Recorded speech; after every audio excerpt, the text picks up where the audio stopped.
¿Qué tal? Muy buenas tardes, sean todos bienvenidos a su programa, Nuestros Saberes. Este sector es parte del noticiero Tejiendo Nuestra Historia, un noticiero real, este noticiero que sale en Argentina y también en Bolivia. Quiero darles la bienvenida a todas las personas que nos ven y a todas las personas también que nos siguen por las redes sociales. Hemos tenido bastantes comentarios y bastantes preguntas también que les vamos a ir respondiendo a su debido momento. Invitar a todas las personas que nos ven a la participación, a que comenten y a que pregunten, ya que se van a ir pasando los comentarios a medida que se vaya desarrollando esta pequeña charla. Para ir arrancando un poco, el tema que nos atrae el día de hoy es el de democracia comunitaria, ¿no? ¿Qué es la democracia comunitaria? Si se dan cuenta, la actual constitución política del Estado reconoce en el capítulo tercero que el actual sistema de gobierno reconoce tres formas de gobiernos, ¿no? La democracia participativa, la representativa y la comunitaria. En ese sentido, creo que me parece sumamente importante rescatar y analizar uno de los aspectos y las formas de organización que se le ha restringido quizás solamente al ámbito local. Si analizamos a mayor profundidad, podemos entender de que el Estado plurinacional solo puede llegar a su conformación como tal una vez que se dé paso a la democracia comunitaria como forma de administración del Estado y al mismo tiempo que se dé mayor importancia a las autonomías indígenas. Para analizar todos estos fenómenos que se pueden llegar a dar con relación a este concepto, tenemos un invitado sumamente importante, un invitado que ha realizado una reflexión en torno a esta cuestión y en torno a otras cuestiones relacionadas a la problemática boliviana. El día de hoy nos acompaña Fernando García Yapur, es doctor en Ciencias Sociales y Políticas por la Universidad Iberoamericana de México, tiene una maestría en Administración Pública del CIDE de México y es licenciado en Ciencia Política por la UNAM de México, investigador del PIEP y del CIS, analista sociopolítico, especialista en gestión del conocimiento del PNUD, autor y coordinador de varios libros respecto a las dinámicas y políticas e instituciones, perdón, a dinámicas políticas institucionales en Bolivia. Su último trabajo es el libro que saldrá publicado por el CIS, La política desde abajo, el devenir otro de la política en Bolivia. Entonces tenemos el día de hoy a Fernando García Yapur que nos va a ayudar a llegar a una conclusión con relación a la reflexión sobre la democracia comunitaria. Muy buenas tardes, Fernando, ¿cómo te va? Bienvenido a Nuestros Saberes. ¿Qué tal? Muy buenas tardes, Diego. Muchas gracias por la invitación y también felicitarlos por este espacio de diálogo y de análisis. Agradecerte a ti por la presencia, Fernando. Para ir arrancando quizás y de una vez abordar la temática que nos atañe el día de hoy, como explicabas en un comienzo, la Constitución Política del Estado en su capítulo tercero, en su artículo segundo, reconoce que el Estado adopta como formas de gobierno estas tres, vendrían a ser la democrática participativa, la representativa y la comunitaria, y al mismo tiempo hace énfasis en la equivalencia de condiciones tanto de hombres como de mujeres.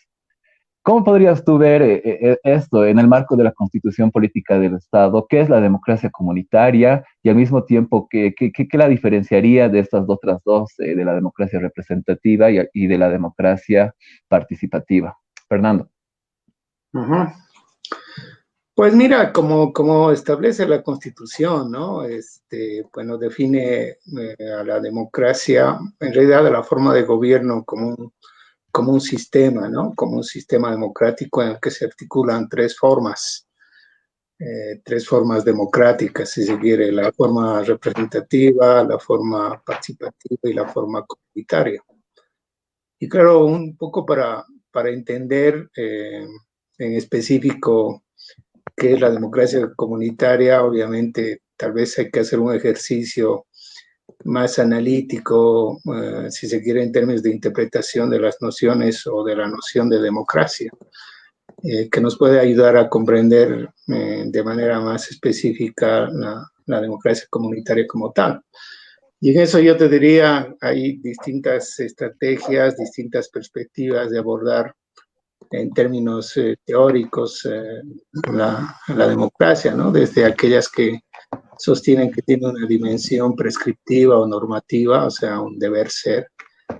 Aquellas que sostienen que a la vez de tener esa perspectiva prescriptiva o normativa, incorporan esta dimensión más procedimental, más institucional, ¿no? O sea, o bien otras lecturas que también marcan a la democracia de los antiguos, vinculada a la democracia participativa, y a la democracia de los modernos, vinculada a la democracia representativa, ¿no? Entonces, en la teoría, en la ciencia política, hay distintas maneras de entrar a problematizar y a buscar concretar una definición que sea útil para el análisis de la democracia, ¿no?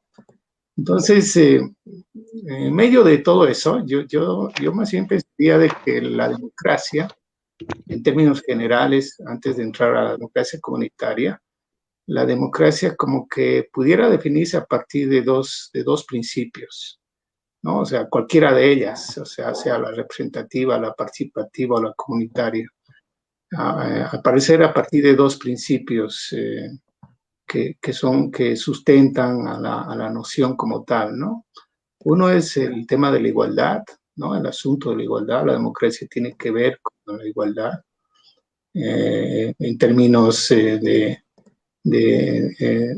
esta participación del conjunto de miembros de una comunidad política. Aparecer a partir de dos. ¿Perdón? Adelante, Fernando, hemos tenido un problema de audio. Sí, sí, sí, adelante, Fernando. Entonces, como que hay ese principio de igualdad, que en realidad vendría a ser transversal a todos los formatos, a todas las formas de democracia. Y el otro, un mecanismo que pudiéramos decir procedimental o un dispositivo procedimental, que es el dispositivo de las mayorías, ¿no? Entonces, a partir de eso, quizás se puede empezar a pensar en las formas democráticas, ¿no? Entonces, hay múltiples formas de ejercicio de democracia. Hay un autor como Rancière va a definir la democracia es la forma en que el demos incorpora al kratos, es decir, la forma en que el pueblo se incorpora a la toma de decisiones o al sistema de gobierno o a la estructura de gobierno. Entonces, esto pudiera ser útil para pensar la democracia y lo pensaría en tres registros. Uno, en el registro forma de gobierno, que tiene que ver con las estructuras institucionales para tomar decisiones colectivas, ¿no? O sea, con la forma de gobierno, que en el caso de la democracia es la forma que está vinculada a la participación de las mayorías o del conjunto o de las mayorías de una comunidad política. Por otro lado, como estructura de poder, la democracia como estructura de poder está vinculada al formato de la configuración de autoridades. Y por último, la producción normativa, ¿no? La producción normativa que descansa pues en las regulaciones que establece para que la dinámica de la democracia se extienda en toda la sociedad, ¿no? Entonces, dicho esto, yo pensaría que la forma comunitaria de democracia es una entre otras y tiene esta característica de que son aquellos formatos que utilizan las comunidades para tomar decisiones colectivas. Estos formatos cumplen estos requisitos, ¿no? O sea, el requisito, por ejemplo, de la mayor participación de los miembros de esa comunidad para tomar decisiones que son vinculantes para ellos, ¿no? Pero incorporan un elemento en el cual la configuración de sus autoridades o los mecanismos institucionales que se van configurando empiezan a expresar una diversidad de estructuras, ¿no? O sea, como por ejemplo, en el caso de las comunidades de tierras altas, están vinculadas al formato del ayllu. Y esto está vinculado, por ejemplo, a las estructuras de construcción de autoridades vinculadas a las autoridades originarias que tienen distintas nominaciones, ¿no es cierto? desde Gilacata hasta el Malco y de las autoridades que se van configurando en función a sus propias dinámicas institucionales, ¿no? O bien también en tierras bajas, o sea, las estructuras son distintas, hay distintos mecanismos de decisión, en muchos casos muchísimo más descentralizados, porque están articulados a distintas zonas de control territorial y de gestión y de control territorial en el cual aparecen los cabildos. Y por lo tanto, o sea, hay una diversidad de formatos institucionales, de formatos de gobierno o de autogestión que estaría dando cuenta a la democracia comunitaria, ¿no? O bien más cercanas, porque la democracia comunitaria no tiene que ver con el pasado y con estructuras que están desapareciendo, sino que se van reinventando. Es el caso, por ejemplo, de Raja y Pampa. En Raja y Pampa, el formato de gobierno de la democracia comunitaria está muy vinculada al formato sindical, ¿no? Entonces hay subcentrales sindicales y luego la central regional, en el cual deviene la asamblea y en la asamblea se toman las decisiones vinculantes. Es decir, hay una complejidad y una diversidad institucional que da cuenta a las estructuras comunitarias, ¿no? Las cuales ciertamente no han sido muy estudiadas, sobre todo por la narrativa y por las perspectivas de la ciencia política. Más bien sí, la antropología ha ido rescatando estas formas de gobierno, pero como que el límite de la antropología fue que no llegó a definiciones que permitan, si se quiere, generalizarlas como formas democráticas, ¿no? Sino que las ven como formas propias, como formas de gobierno, pero que no se anima todavía a definir de qué estas son democráticas como tal, ¿no? Precisamente por su perspectiva más de investigación etnográfica y de dar cuenta de las dinámicas que efectivamente suceden en la sociedad. Entonces, para resumir, la democracia comunitaria es esta, si se quiere, esta gran heterogeneidad, esta diversidad institucional de formas de autogobierno que están en la sociedad, tanto en las comunidades indígenas como en distintos espacios en el cual la dinámica de lo común, la dinámica de lo comunitario opera para que, bueno, opera generando relaciones vinculantes y que ayudan a gestionar una serie de conflictos, desde los conflictos de justicia hasta conflictos que tienen que ver con la gestión de los bienes comunes, como son los recursos naturales, como son los recursos culturales, como todos los recursos que implican un nivel de redistribución, un nivel de compartir en términos colectivos, ¿no? Y lo otro que decías, que creo que es importante, ¿cuál es la diferencia con los otros formatos? ¿No? Con el formato participativo, con el formato representativo, ¿no? O sea, quizás esos son los más conocidos o los que más se han estudiado, o por lo menos se ha hegemonizado más en términos de tener elementos de conocimiento, ¿no? O sea, entendemos que el formato participativo deviene de esta tradición que Norberto Bobbio llamó la democracia de los antiguos y que está vinculado a esta idea antigua de la democracia griega, en la cual, es decir, la mayoría o los ciudadanos participaban directamente en la toma de decisiones, ¿no? En lo cual en la modernidad se ha expresado más bien en un conjunto de dispositivos porque los ciudadanos no pueden tomar o no pueden ocuparse del tiempo completo a la política, pero que se han incorporado distintos mecanismos y dispositivos de democracia directa o democracia participativa, como es el referéndum, como es la consulta legislativa ciudadana, como es la revocatoria de mandato, es decir, esta idea de que ciertas decisiones no pueden ser monopolizadas por un grupo de personas, sino que tienen que ser consultadas al conjunto de la comunidad, ¿no? Esto un poco se rescata de esta visión, de esta lectura de la democracia de los griegos, donde en realidad todos participaban en las elecciones, y en la deliberación de las mismas como en la decisión que tenía efectos vinculantes, ¿no? Y la democracia representativa vendría a ser esta idea de democracia, entre comillas, de los modernos, en la medida en que funciona bajo un presupuesto básico, la delegación de la prerrogativa de decisión a un grupo de representantes para que estos representantes, a nombre de todos, tomen decisiones. Y esto en realidad, este es un producto de una articulación entre la dinámica democrática que implica siempre participación y búsqueda de igualdad, y por lo tanto esta idea de libertad activa que está vinculada a una participación constante en las decisiones públicas, que combina este dispositivo con la idea de representación, ¿no?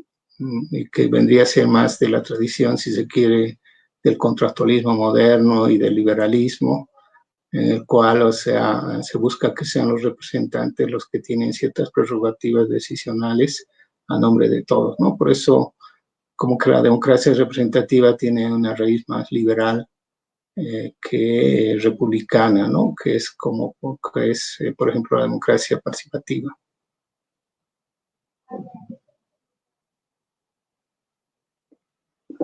No sé si eso es satisfactorio, Diego. Sí, muchas gracias más bien por la breve explicación de lo que vendría a ser la democracia comunitaria y al mismo tiempo la necesidad de analizar lo que vendría a ser el concepto de democracia o lo que se entiende por democracia. En esa misma vertiente de reflexión, quizás yo quisiera ver algo relacionado a lo que vendría a ser la democracia, porque nosotros tenemos quizás un conocimiento de democracia o lo restringimos a lo que vendría a ser la participación y la representación. Como tú bien mencionabas, Norberto Bobbio divide o hace una división de la democracia de los antiguos por parte de la democracia de los griegos. Y en esa democracia de los griegos se caracterizaba justamente por la decisión que se tomaban en las asambleas. Estas asambleas que de algún modo determinaban varias cuestiones relacionadas a temas de guerra, temas al mismo tiempo con relación a procesos que tenían algunos miembros de la polis griega. Estas decisiones que se tomaban en el ágora eran las que de algún modo determinaban el devenir de Grecia o de Atenas, ¿no? En ese sentido, la democracia comunitaria vendría a ser similar a este tipo de democracia, no tanto a la democracia moderna, que de algún modo termina representando o delegando funciones a algún representante. Y esto es un poco igual complejo, porque no podemos encasillar a la democracia moderna o relacionarla de forma directa con lo que vendría a ser una raíz liberal, sino que vendría a tener otra raíz. La democracia en sí vendría a ser esta la que yo mencionaba, porque yo revisando quizás algunos antecedentes históricos donde se hace mención de la palabra democracia, tanto en el Acta de Independencia de Estados Unidos, no existe la palabra democracia, como tampoco existe la palabra democracia en en el manifiesto, en la Declaración de los Derechos Humanos que ha dado pie también después a la Revolución Francesa, ¿no? Entonces, en todos estos dos escenarios no se encuentra la palabra democracia. En ese sentido, creo que se ha ido acomodando quizás este concepto a las necesidades históricas que hemos ido atravesando, pero quiero volver a lo que te decía hace un momento, esta de la democracia de los griegos. ¿Tú la ves que tiene cierta relación con la democracia comunitaria como la entendemos ahora? Porque yo entiendo también que esto de la conceptualización es un poco difícil, ¿no? Trabajarlo. Ajá.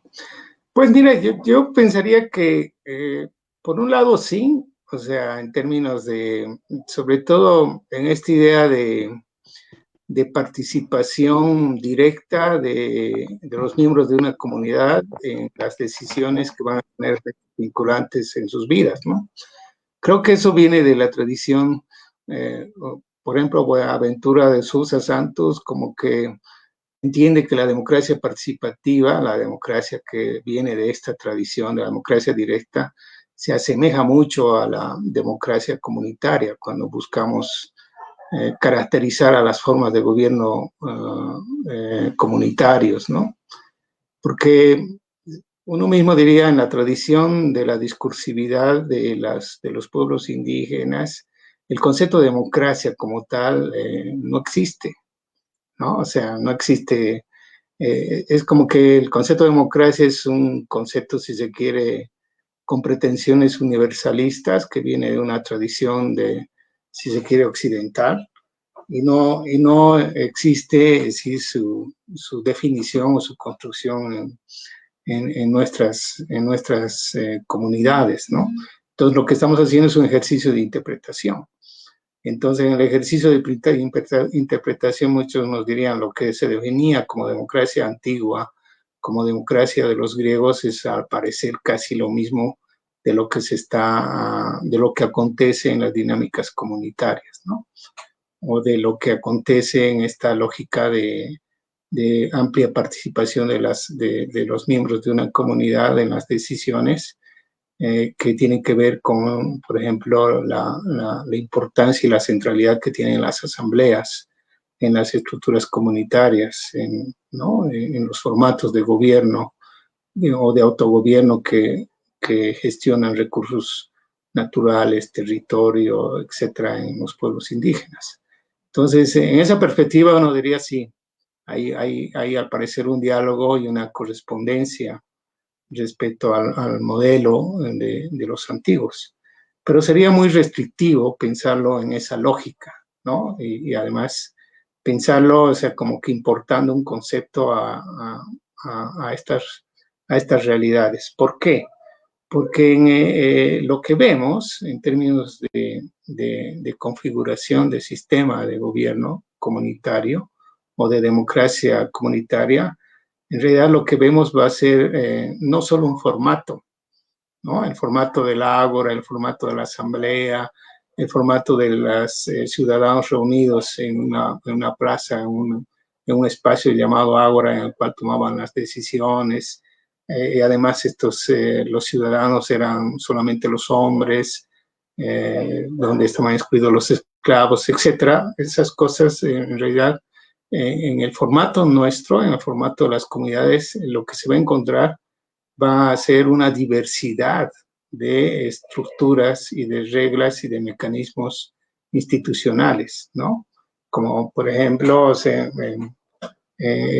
para darte un ejemplo, por ejemplo, en Raja y Pampa, o sea, el formato es de arriba hacia abajo, ¿no? O sea, de las asambleas, los sindicatos tienen su formato de toma de decisiones, que son sus asambleas a nivel de comunidad y que luego suben a nivel subregional y luego a la regional, ¿no? Por delegación. O sea, no es que todos se trasladan hacia la asamblea de comunidades, ¿no? Hay asuntos en los cuales sí participan todos, o la mayoría, los que pueden acceder, pero que de alguna manera están vinculados a esas estructuras. Entonces, por ejemplo, hay el mecanismo de elección para tomar decisiones para quiénes son las autoridades que van a ser reconocidas como autoridades originarias, es bajo el mecanismo de la fila, ¿no? Entonces, y es totalmente abierto. En el caso de los griegos, por lo que se sabe, era el sorteo, ¿no? El sorteo y a quienes se podía delegar, en este otro caso es la fila. Entonces, uno va a empezar a encontrar una diversidad de formatos que enriquecen, o sea, nuestra idea de que la democracia no solamente es una forma, ¿no? No es solo la forma representativa, cuyo mecanismo, si se quiere, de funcionamiento, de lo que llaman el minimalismo de su formato, tiene que ver, es decir, con sistema de partidos, con régimen electoral, con garantizar los derechos de los ciudadanos como ciudadanos individuales, un voto, una persona, etcétera. En cambio, en el formato comunitario, estos responden a otros, si se quiere, a otras condiciones, ¿no? A otras condiciones que van de abajo hacia arriba. O sea, que la dinámica que se va construyendo es una construcción A veces cuando lo pensaba era una construcción como Tocqueville pensó la democracia en América. O sea, esta configuración de comunidades, de espacios públicos que se generaron en pequeños ámbitos para que luego vayan configurándose como estructuras de autogobierno, ¿no? Entonces, mi respuesta a tu pregunta es, por una parte sí, hay parecidos en términos de que hay un diálogo entre democracia participativa y democracia comunitaria, o sea, el diálogo es esa idea de que los miembros de una comunidad tienen que participar en las decisiones, ¿no? Y esta participación de cuanto más amplia sea y cuanto más abierta sea, porque no se hace en espacios abiertos, se hace bajo ciertos mecanismos y ciertas reglas que garantizan que participen, es a través de, además es deliberativo, es decir, es abierto, se rinde cuentas en la asamblea, etcétera. Eso tiene parecido con el formato de democracia participativa, pero hay diferencias respecto a la diversidad que se van configurando según las particularidades. Y las particularidades tienen que ver con otros asuntos que ciertamente pudieran estar vinculados a condiciones estructurales, como por ejemplo el hábitat del territorio, ¿no? No es lo mismo habitar un territorio como las zonas andinas o el territorio de las alturas que habitar los llanos, ¿no? O bien en Grecia el tema de habitar estaba vinculado a la ciudad. En cambio aquí los asuntos son más complejos y por lo tanto generan estructuras institucionales complejas también. Y lo otro que te diría, por eso como que desde mi parecer, para sintetizar, uno diría, tendríamos que ver los formatos de la democracia bajo tres registros. Uno, la forma de gobierno, o sea, la estructura institucional,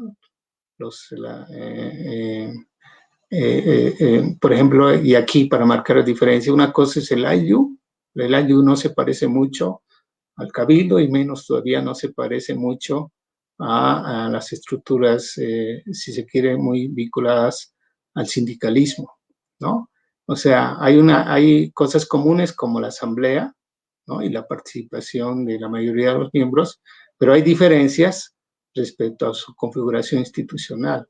Entonces, esto es un poco estudiar las formas de gobierno. Por otro lado, las estructuras de poder que se configuran, ¿no?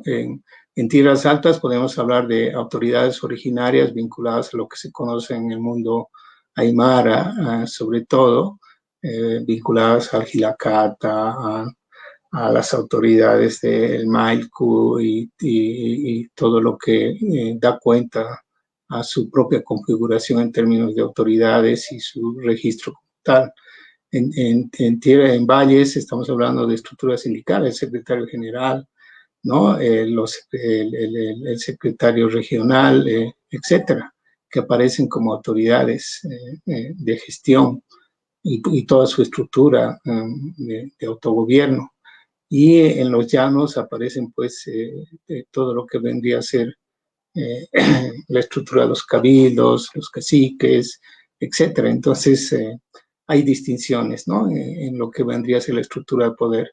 Y el tercer registro vendría a ser la producción normativa, ¿no? Que en gran parte también hay parecidos, pero también hay diferencias, ¿no? O sea, la estructura normativa tiene que ver, por ejemplo, con gestión de justicia, la justicia comunitaria, y si uno intenta compararlos va a encontrar parecidos, pero también muchas particularidades, ¿no? En cada uno de los sistemas, si se quiere, de autogobierno comunitario, ¿no? O sea, y que tienen que ver con las particularidades de gestión territorial, ¿no? Entonces, por ejemplo, en tierras bajas, la estructura es muchísimo más descentralizada, ¿no? Si uno analiza cómo se ha configurado la autonomía indígena de Charagua, va a encontrar que tiene 47 autoridades electas que se incorporan a la dinámica estatal. Pero esta, por ejemplo, no se parece a la de Raja y Pampa, que ahí es más centralizada, ¿no? La estructura y la producción normativa, ¿no? Igual en los ayllus. Entonces, como que hay diferencias, o sea, no es posible de simplificar diciendo, bueno, pues la democracia de los antiguos o la democracia de Atenas es similar a la democracia comunitaria, ¿no? Estaríamos hablando más bien de una gran diversidad de formatos que han funcionado, siguen funcionando y que están de alguna manera buscando ser, si se quiere ya en la perspectiva de Estado plurinacional, buscando ser incorporados a una lógica institucional que se insere a la forma estatal, a la construcción de las instituciones estatales, con la condición social abigarrada, heterogénea que tenemos en el caso boliviano, ¿no?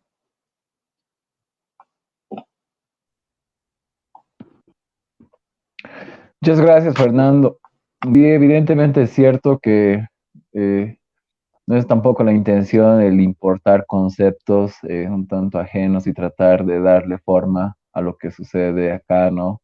O a los fenómenos propios de acá, pero es como se trata de conceptualizar igual, creo que los modelos de participación, de representación que tienen los pueblos y las comunidades indígenas. Quiero abordar lo que vos explicabas hace un momento, estas tres ejes que vendrían a ser con los cuales analizaríamos esto de la democracia comunitaria, la forma de gobierno, las estructuras de poder y las estructuras normativas. Y cómo tú recalcas el ámbito plural de esto de la democracia comunitaria, igual me parece sumamente interesante, la diferencia de las tierras altas y las tierras bajas. En ese sentido, no se puede quizás determinar con precisión o caracterizar quizás como la democracia representativa un elemento constitutivo, un rasgo característico de esta democracia comunitaria. Ejemplo, la democracia representativa, un rasgo característico vendría a ser el que se elige a las personas que nos representan, ¿no? Entonces, quizás para hacerlo más simple para algunas personas que no tienen la competencia académica necesaria para ver todas estas complejidades. ¿Cómo podrías caracterizar tú a la democracia comunitaria? ¿Qué rasgo esencial, qué rasgo característico le darías? Pues mira, el rasgo, o sea, intentando caracterizar, o sea, primero comparto contigo, ¿no? Al parecer, las formas puras no existen y sería un error pensar en términos de formas puras. No existen en la realidad, solo existen en el plano normativo, ¿no? O sea, eh, casi, si queremos utilizar un enfoque filosófico, casi en la dimensión de Platón, diríamos, las formas puras o exactas solo existen en el campo de las ideas y en el campo del deber ser, lo cual no implica que no tienen efecto, ¿no? O sea, lo normativo es lo que ordena nuestra construcción como sociedad y también establece nuestro devenir estatal o institucional, ¿no? Entonces, en la realidad, uno diría, no hay formas puras, ¿no? Y posiblemente la forma comunitaria ancestral nunca no fue pura tampoco porque tuvo que convivir con la diversidad de formatos institucionales, ¿no? O sea, si uno piensa el Tahuantinsuyo, etcétera, es parecido a la idea de Estado plurinacional en el cual habría que convivir con una diversidad de formatos y por lo tanto los formatos nunca han sido puros, ¿no? Sino que han ido encontrando su diálogo y eso actualmente le llamamos interculturalidad, ¿no? O sea, hay formas interculturales. Este diálogo, si se quiere, entrecruzamiento, y a partir de ese entrecruzamiento, y a veces que es conflictivo, se van configurando las nuevas instituciones, ¿no? Las nuevas instituciones y nuestros formatos propios, ¿no? Entonces, ¿cómo caracterizar la forma comunitaria, ¿no? Uno pudiera pensar en esos dos registros. Uno, o sea, como una demanda de reconocimiento de las formas de autogobierno que son paralelas a la dinámica estatal hegemónica, ¿no? O sea, por un lado yo pensaría eso, o sea, la sociedad, la sociedad es más, ¿qué decir? Es más grande que el Estado, ¿no? O sea, y por lo tanto la sociedad tiene distintos mecanismos de autogobierno, es decir, el Estado y cualquier Estado, ¿no? Y más el Estado nuestro, es una síntesis limitada de la sociedad y por lo tanto no puede contener a la sociedad. Entonces la sociedad expresa una complejidad mayor y por lo tanto ahí hay estructuras alternas, ¿no? O sea, hay estructuras institucionales alternas que, están funcionando, han funcionado siempre, o sea, que devienen, si se quiere, como parte de una tradición, o sea, vinculada a estructuras de convivencia, de socialización, de resolución de conflictos, de gestión territorial, en la cual el Estado, la presencia estatal es limitada, ¿no? Y por lo tanto existen estas. Entonces, por un lado, hay una demanda que estas estructuras sean reconocidas, ¿no? O sea, por un lado, si uno quiere caracterizar a la democracia comunitaria, es como que el recuerdo de que las cosas no están totalmente plenas y por lo tanto hay la necesidad de incorporar aquello que a parecer siempre estuvo ahí y está demandando su incorporación, ¿no? Y eso lo podemos pensar, por ejemplo, en todas las demandas de autonomías indígenas. ¿Qué es una demanda de autonomía indígena? Ser parte del Estado, pero ¿desde dónde? No desde una lógica de arriba hacia abajo, sino de abajo hacia arriba. Es decir, la idea de que nos reconozcan a nuestras propias instituciones, a nuestras propias autoridades y a nuestras propias normas que gestionamos o que regulan nuestras dinámicas, ¿no? Entonces, por un lado, te diría es eso, ¿no? Es una representación normativa, es una representación,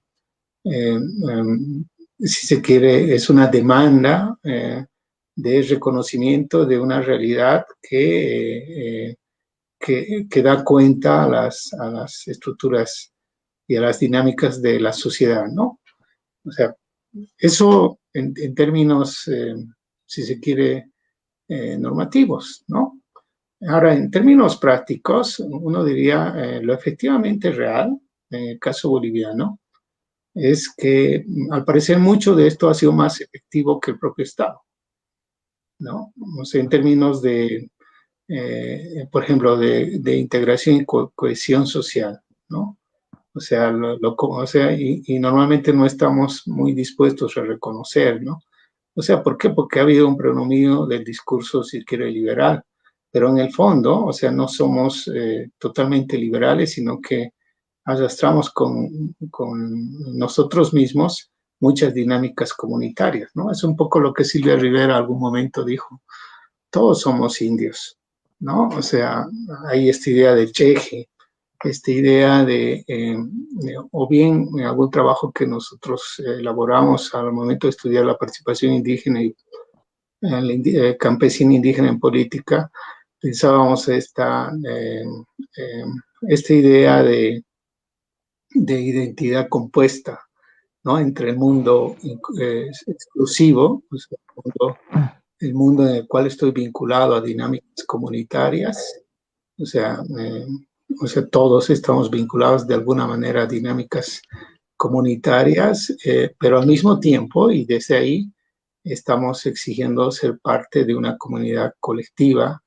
que plantea, si se quiere, una idea de integración mayor, ¿no? Como es esta idea de compartir de los derechos humanos, de exigir las garantías vinculadas a derechos humanos, la idea de ciudadanía, etcétera, ¿no? Entonces, como que aquí hay la necesidad, la democracia comunitaria es como que este recuerdo, este recordarnos continuamente de que la construcción de la sociedad boliviana no puede ser solo este devenir liberal y capitalista, ¿no? En el cual aparece el referente al hombre libre y por lo tanto el ciudadano, o en las narrativas políticas que aparecen de algunos sectores de decir, bueno, lo que tiene que suceder en Bolivia es un proceso de modernización y de ciudadanización, y por lo tanto, es decir, el abandono de los registros comunitarios que se los ven como una tara, como algo que estamos arrastrando y que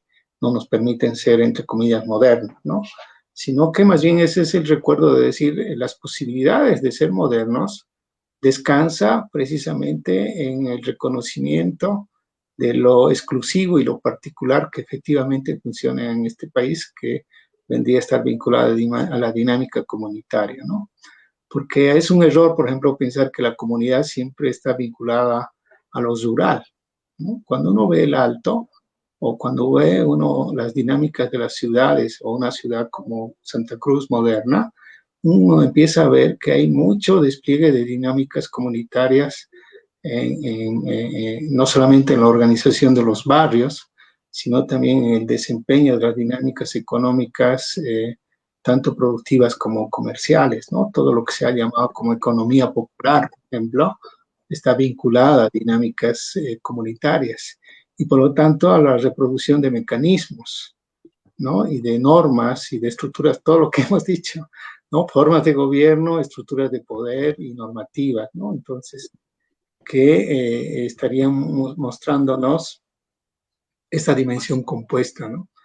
Y que distintos autores lo han denominado. Silvia Rivera dice cheje, o sea, que en quechua sería chechi, es esta idea de manchados, es decir, no hay esencias puras y por lo tanto, si queremos sincerar un proyecto como tal, deberíamos pensarnos como somos, ¿no? Y a partir de ahí, ir configurando estas estructuras más interculturales.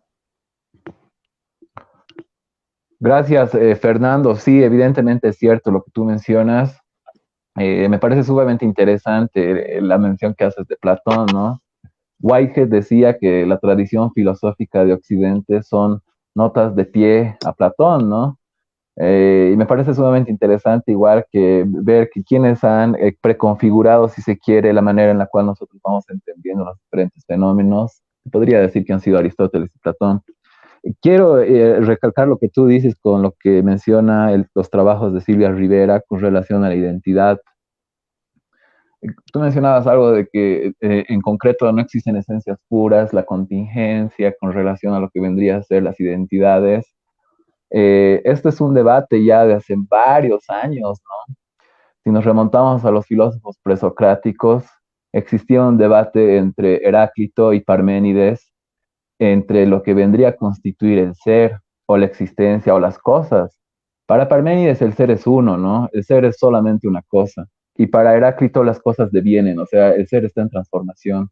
Esa vendría a ser más o menos la perspectiva que trabaja Silvia Rivera Cusicanqui. Tú no lo ves desde esta perspectiva, desde este punto de vista quizás un poco monista, esta manera de entender la identidad quizás evidentemente da la apariencia de ser inclusiva, pero en realidad oculta también algunas cuestiones no trabajadas a nivel filosófico también, ¿no? Eso sería un poco para a manera de diálogo, Fernando.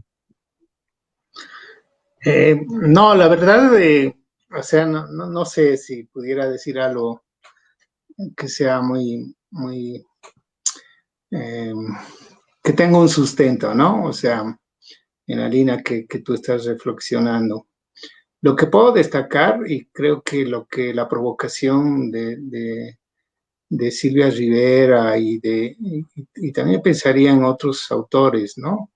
El propio Álvaro García en determinado momento cuando propuso la identidad compuesta, cuando escribió este texto sobre identidad nacional aparece, pero también se remite, tanto Silvia como Álvaro se remite a Zabaleta Mercado, ¿no? Que también pensó este asunto, sobre todo Zabaleta Mercado más tardío. Eh, en términos, primero, claro, de entender lo que él decía, el abigarramiento de la Bobby sociedad, Garrado. ¿no? Abigarrado, que si lo llevamos a la tradición de la filosofía occidental, hay conceptos como complejidad y heterogeneidad, ¿no? Entonces, pero la característica del abigarramiento de Zabaleta siempre está vinculada en esa que no hay una mezcla final, ¿no? Siempre hay un residuo o no se han mezclado de una manera completa y por lo tanto, es decir, hay momentos en que las cosas se mezclan, pero hay momentos en los cuales existimos en términos fragmentados o en términos heterogéneos, ¿no? Y por eso decía, es difícil conocer este país en términos de su regularidad, porque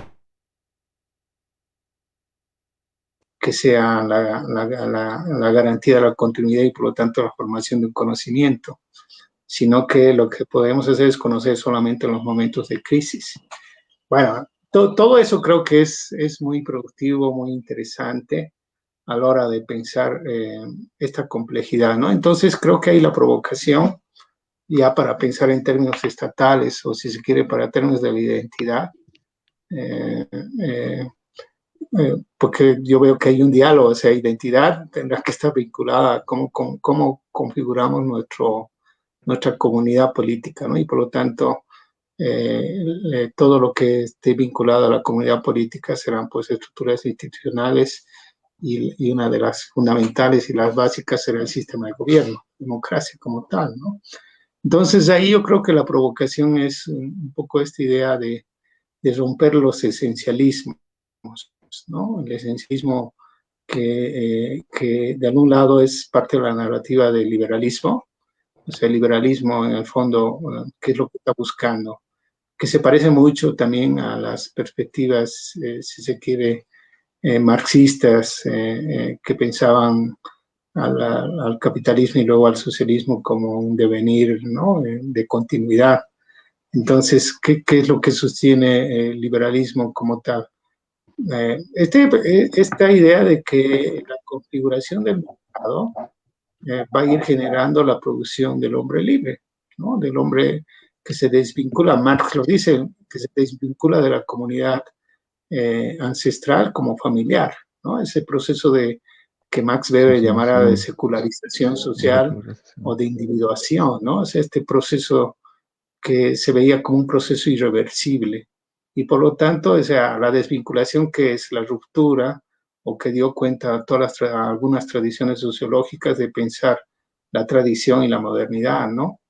Entonces, ¿qué nos dice Silvia y qué nos dicen otros autores? Que esto es una verdad a medias, ¿no? O sea, en contracorriente también con otras narrativas que buscan solo pensar, por ejemplo, desde el punto de vista esencialista, de dar cuenta de que antes de que llegue el capitalismo y antes de que llegue la colonización, esto era, esto era lo propio, ¿no? La utopía Y de no Tomás Moro. y lo ajeno lo ha distorsionado todo y por lo tanto hay que regresar a lo propio, ¿no? Entonces, como que hay estas lecturas esencialistas, una, vinculadas a la narrativa liberal y a cierto marxismo de filosofía de la historia de un devenir de la emancipación humana vinculada a este proceso, si se quiere, de generación del hombre libre y por lo tanto de la emancipación.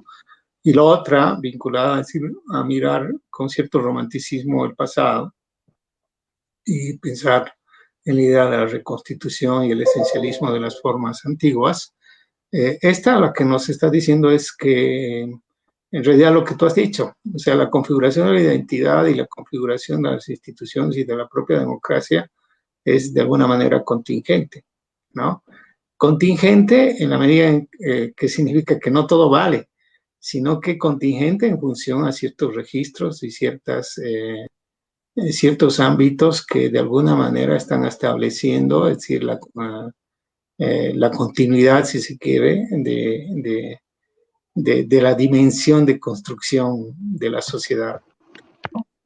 Entonces, ¿qué vendría a ser? O sea, para ponerlo si sigue más en fácil, eh, no hay manera de pensar eh, la identidad como tal y la configuración del Estado solo en una perspectiva lineal, ¿no? Sino que al parecer es siempre una articulación de distintas maneras en las cuales la sociedad está desplegándose, ¿no? Entonces, entre nosotros tenemos dinámicas muy fuertes comunitarias que han dado, que están ahí, que son permanentes, y que han ido avanzando en su capacidad de incidencia, o sea, y eso es fácil de verlo, o sea, no solamente en términos políticos, sino en términos económicos, en términos culturales, es decir, hay una irrupción continua de nuestras dinámicas comunitarias, pero esas dinámicas se andan reinventando en función a los contextos, en función a las particularidades, o sea, no se puede decir, o sea, que solamente somos comunitaristas, sino que hay elementos que se han incorporado, como la democracia representativa, como ciertas pautas liberales, como ciertas dinámicas que pueden estar vinculadas al consumo, etcétera. Entonces, como que uno diría, aquí no ocurrió lo que en Inglaterra ocurrió, la acumulación ordinaria de capital, de desmembramiento de la familia y de la comunidad, sino que aquí se combina, ¿no?, lo comunitario con la dinámica mercantil. Entonces, en ese combinar hay siempre una disputa, hay contingencia.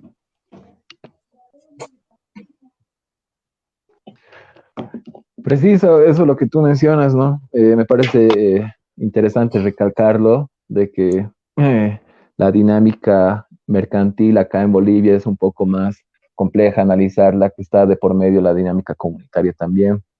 Y quiero recalcar esto, lo que tú mencionas de este esencialismo, que es un poco criticado justamente en función a las metanarrativas que se han ido dando por parte del marxismo, por parte al mismo tiempo del capitalismo. ¿A qué me refiero? A este telos que han ido manejando, este final o a este anhelo, si se quiere, como una meta que tenían con relación a sus propuestas. En el caso del socialismo sería una sociedad sin clases. En el caso igual de la ilustración sería una sociedad iluminada, una sociedad plenamente racional. Entonces estas metanarrativas han ido perdiendo su legitimidad justamente. Esto ya lo ha revisado el filósofo francés, fenomenólogo Jean-François Lyotard, en su trabajo La condición postmoderna también, ¿no? Un poco para recalcarlo.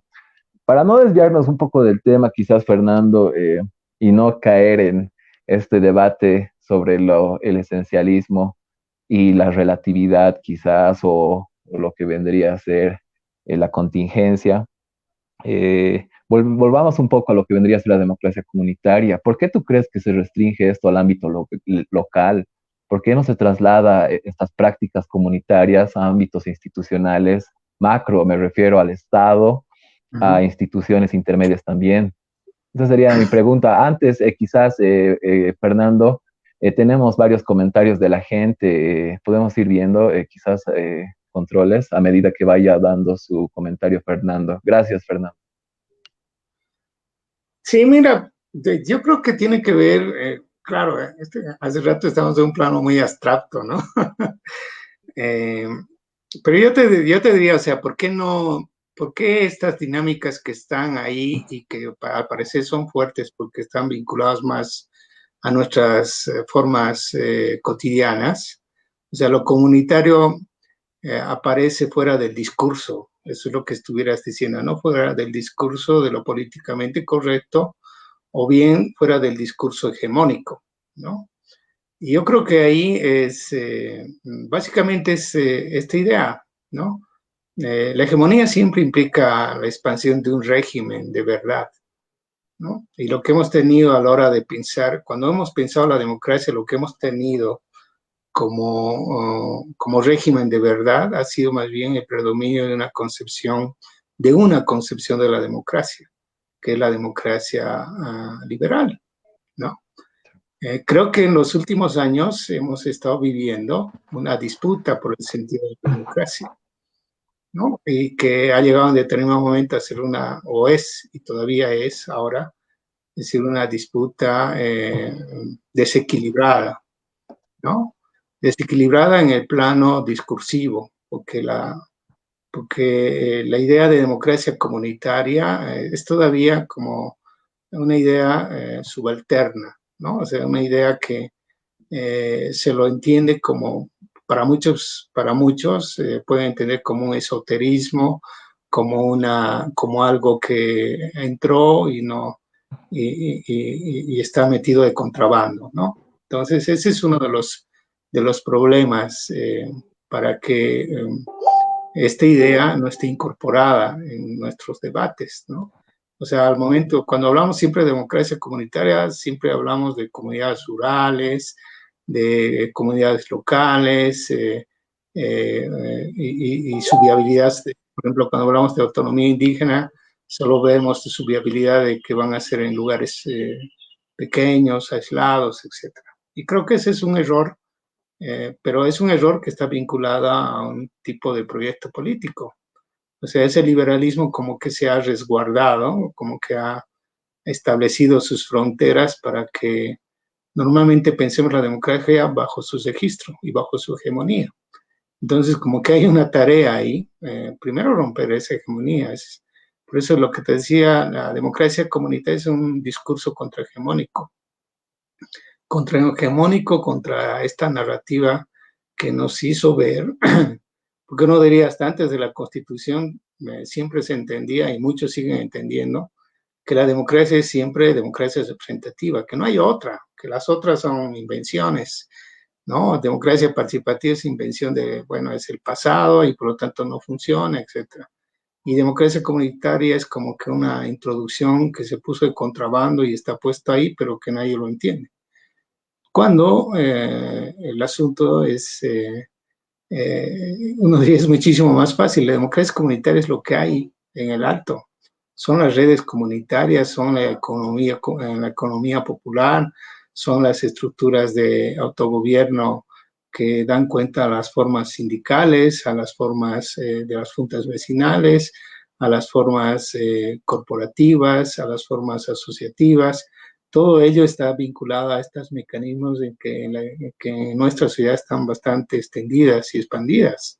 Es decir, están en todo lado, ¿no? Pero no queremos ver, por eso uno diría es el devenir otro, ¿no? Es algo que está ahí, que siempre estuvo ahí tocando la puerta, pero que desde nuestros registros de conocimiento y nuestras categorías nos hemos negado a reconocerlas, o las hemos estigmatizado, ¿no?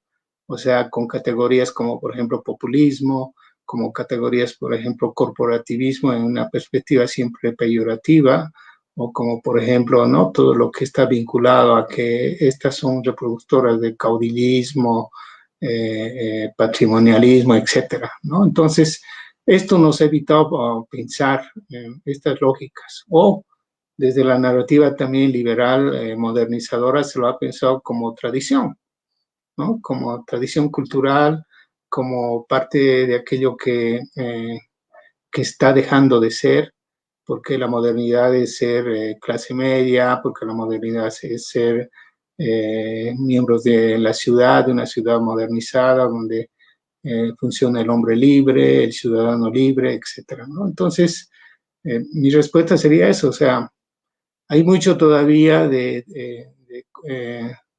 o sea, la hegemonía permanece a pesar de que se dieron ciertos cambios normativos, algunos discursivos y simbólicos, la hegemonía en términos de régimen de verdad continúa, ¿no? Entonces, como que hay una tarea de destrabar esta hegemonía e ir configurando una visión más abierta, más amplia, en la cual se incorpore estas dinámicas, ¿no? Que en el fondo sería este proceso de sinceramiento de lo que efectivamente es la sociedad boliviana con su construcción institucional estatal, ¿no? Que hemos hecho grandes avances en eso, sí. O sea, la Constitución es uno de ellos, pero la Constitución tiene que empezar a avanzar y expresarse en términos institucionales, ¿no? O sea, y por lo tanto, nuevas reglas, nuevos formatos. Esa es, por ejemplo, otra historia, toda la historia de las autonomías indígenas. O sea, a lo largo de 9 años o una década, solo hemos llegado a tener 4 gobiernos autónomos indígenas, ¿no? O sea, ¿eso qué quiere decir? Que el Estado también, y a pesar de que era un Estado gobernado por un indígena y con cierta narrativa de avanzar hacia la garantía de los derechos colectivos de los pueblos indígenas, le puso también muchas trabas al proceso de reconocimiento y de incorporación de las formas institucionales propias que están funcionando y gestionando el territorio y están gestionando bienes comunes y que está muy vivito y coleando en medio entre nosotros, ¿no?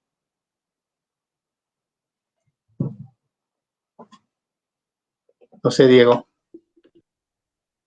Gracias, Fernando. Sí, es cierto eso lo que mencionas. Evidentemente, en estos últimos 10 años se ha visto más un avance cuantitativo, no cualitativo y no así cualitativo de lo que vendría a ser las autonomías indígenas. Creo que, pero esto nos sirve de antecedente también para reflexionar varios escenarios, ya que el propósito del Estado plurinacional no es la de crear un Estado en el sentido hegeliano, un Estado absoluto, un Estado en el cual se van disolviendo las contradicciones y las particularidades de los individuos, sino un Estado que se termina disolviendo en la sociedad. Es por eso que me parece una manera clara, una manera efectiva de descentralizar el Estado, el impulsar las autonomías indígenas y los procesos de autodeterminación de estas regiones. Comparto contigo esta reflexión, Fernando. Quisiera un tanto abordar algo que algún autor que tú mencionabas, Norberto Bobbio. Él tiene un trabajo, El futuro de la democracia, donde me parece sumamente interesante la reflexión que hace con relación al porvenir de la democracia. Cuando le preguntan a él cuál es el porvenir de la democracia, él simplemente responde, no lo sé. Más bien ve el acto este de algunos teóricos o incluso de algunos ideólogos como mera demagogia y al mismo tiempo eh, como profecía barata, ¿no? Entonces, en ese sentido, él entiende la democracia de estos dos ámbitos, la democracia real, la que analizábamos hace un momento, la democracia institucional, y la democracia ideal o la democracia idealizada. En ese escenario se ha ido entendiendo la democracia como una mayor amplitud también a los escenarios de participación. Si lo vemos con anterioridad, existía una inclusión por parte de ciudadanos varones mayores de edad. Anterior a eso existía solamente la participación de los propietarios. Los de propietarios, grandes propietarios de determinados rubros, eran los que podían votar. Posterior a eso se ha dado mayor amplitud a lo que vendría a ser la participación, ya que han empezado a votar mujeres y al mismo tiempo varones mayores de 18 años. En ese sentido, vamos entendiendo la democracia como que se va dando mayor amplitud de participación a la gente. Eh, tú los restringirías a esto, la democracia, a la mayor participación de los sectores, a la presión, a la cuestión de la representación también, a lo que vendría a ser las decisiones tomadas. Y en ese sentido, ¿cómo se podría repensar la democracia? Porque la democracia comunitaria, como tú bien lo decías, nos daba esa puerta, ¿no? De reflexionar y repensar y hacer quizás la crítica a la democracia liberal que venimos arrastrando y que se ha solidificado y al mismo tiempo enraizado en las instituciones, ¿no? Entonces, ¿cómo podríamos repensar eso, Fernando, a partir de esto, de la mayor participación de la sociedad como un eje troncal quizás de la democracia comunitaria? Pues mira, hay varias cosas en tu reflexión o análisis, ¿no? Y preguntas. Mm, eh, bueno, o sea, si uno quiere pensar la democracia, primero en términos conceptuales, para que nos sirva para poder interpretar lo que acontece en el país, uno diría, o sea, la democracia siempre debería ser pensada, bueno, normalmente muchos piensan desde su noción etimológica, ¿no? Gobierno del pueblo y ya, ¿no? Pero si lo vemos en el contexto en el cual esta definición etimológica se la puede desarrollar, siempre se estaría pensando como esta incorporación del demos, del pueblo, al Kratos, ¿no? O sea, incorporación que siempre es diversa, ¿no? O sea, es como que la democracia siempre está en movimiento, ¿no? La democracia siempre está, es un devenir, ¿no? Está, siempre es un porvenir, ¿no? Es algo que no, que finalmente no tiene un puerto último, ¿no? Algo que, un encalle, si se quiere, a pesar de que eso no quiere decir a pesar de que no hay nada detrás de ese porvenir, ¿no? Pero, por ejemplo, Norberto Bobbio llegaba a esa idea, ¿no? O sea, cuando quería definir qué es la democracia, veía que no había posibilidades de definir y por eso se inclinó por una definición minimalista. Y en algún momento, por ejemplo, Sartori decía, no discutamos qué es la democracia, sino el cómo se hace la democracia. Y por lo tanto se iba más a la dinámica procedimental, es decir, cómo funciona la democracia. Entonces, creo que ahí es que deberíamos pensar en esa lógica, ¿no? O sea, ahora, ¿cómo pensarlo en el caso boliviano? Porque no sería bueno ponerlo en una perspectiva binaria y decir democracia representativa versus democracia comunitaria, ¿no? O cuál es la disputa por la democracia. Si políticamente es útil, o sea, para poder ampliar esta posibilidad de que el demos y se incorpore al Kratos y por lo tanto se reinventen las instituciones, está bien, ¿no? Pero en perspectiva normativa uno diría, la democracia es aquello que la sociedad empieza a acumular como conocimiento, ¿no? O sea, que empieza a pensarla como deseo, como ambición, ¿no? Entonces, y eso siempre se va a mover, ¿no? O sea, eh, por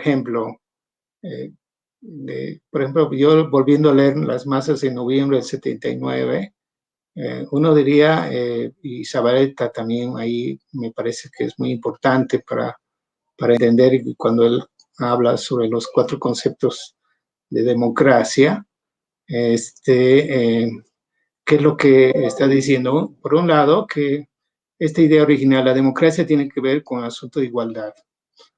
Pero ¿cómo podemos pensar el asunto de la igualdad en un país como Bolivia, donde unos viven como perros y donde otros Otros coman chanchos. o sea, el grado de desigualdad aquí es tan grande y por lo tanto el tema de la democracia es pues, o sea, discursivamente pudiera parecer como un discurso de abogados, decía, pero en los hechos está expresando un grado de desigualdad en la cual algunos no cumplen las condiciones mínimas de igualdad, ¿no? Entonces, como que uno diría, la democracia viene a ser aquella manera en la cual se convierte en conocimiento, un deseo de la masa. Y a partir de ahí, o sea, o del pueblo, si tú quieres, y a partir de ahí se va reinventando o configurando y reinventando la democracia, ¿no? Entonces, por ejemplo, uno diría desde noviembre del 79 que aparece recién el deseo mayoritario, si se quiere, colectivo por la democracia, ¿no?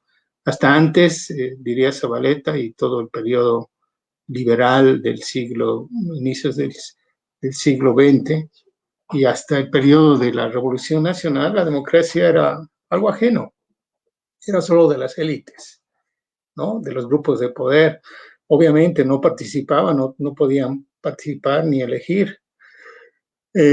No participaban ni siquiera las mujeres, ¿no? O sea, después del 52 hay un proceso de democratización social, pero que en el fondo todavía no generó la ambición de la idea de un ciudadano en voto, ¿no? Entonces, ¿cuál es la hipótesis que lanza Zabaleta en masas en noviembre? Que es en esa movilización y en esa movilización campesina en el cual aparece el deseo la ambición, es decir, por la idea de ciudadanía de una manera potente, fuerte y colectiva, ¿no? Aparece, si tú quieres, la identidad democrática. Hasta antes del 79, las masas salían a las calles o siquiera a las manifestaciones gritando viva la revolución o defendiendo la revolución, ¿no? O sea, como fue en el 72, el periodo de Torres, los momentos más democráticos no estaban vinculados a procesos electorales, sino a momentos de autodeterminación de la masa que se expresaban a través de momentos de golpes de Estado, como fue el golpe de Torres o de Bogobán o de Villarruel, ¿no es cierto? Entonces, recién, o sea, en 79, la población y los campesinos saldrán al bloqueo de caminos, no diciendo viva la revolución, sino viva la democracia y que se instale el orden democrático.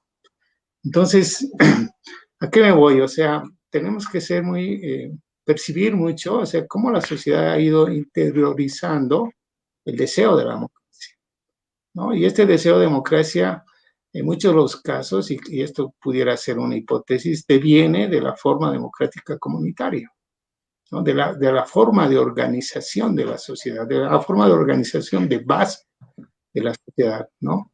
Que se combina con el discurso que te ofrece para la legitimación del poder estatal o para la legitimación del poder público, ¿no? Entonces, esta vinculación entre lo exclusivo, el mundo comunitario, el mundo vinculado a las dinámicas propias de autogobierno, con el mundo, es decir, de lo que efectivamente, de lo que nos constituye como común, está generando este nuevo deseo que podemos llamar, ¿no? Es el deseo de la democracia como tal. ¿No? O sea, por ejemplo, el día de hoy, uno diría, ¿cuál es el sujeto de la democracia? ¿Quién es el sujeto de la democracia en este momento? ¿No? ¿El sujeto de la democracia son los partidos políticos? ¿O el sujeto de la democracia es estos colectivos, estas estructuras que ven que pueden acceder al poder solo a través de la democracia, ¿no? ¿Y quiénes son ellos? Entonces, ahí aparece el diferente, ¿no? O sea, ¿cómo acceden directamente a la democracia, al poder público, ¿no? Y al control, si se quiere, de estructuras estatales a través del dispositivo democrático, ¿no? Por eso se ganan elecciones en municipios con arriba del 70%, ¿no? Pero a través de que, a través de un mecanismo de democracia comunitaria que define estratégicamente tomar el espacio público bajo el mecanismo liberal. Entonces hay una combinación, o sea, y hay un deseo de decir, bueno, ese es el mecanismo mediante el cual podemos llegar y por lo tanto controlar ese espacio, ¿no? Entonces, la democracia no es una definición, no es un modelo en el cual decir el juego está dado y por lo tanto es neutral, ¿no? Sino que está vinculada a esta correlación de fuerzas. Y uno diría, por ejemplo, la ofensiva conservadora que se está desplegando en el país no tiene el registro democrático.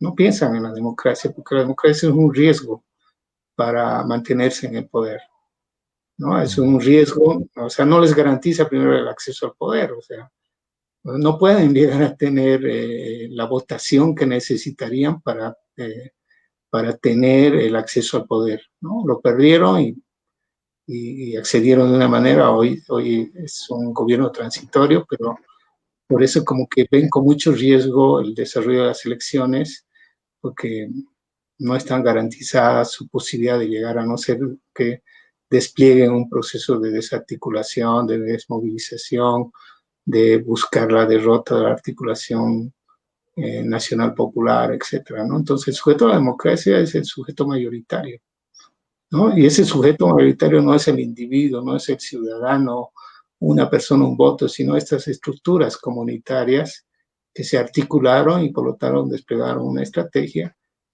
que a través del proceso democrático llegaron a espacios de poder.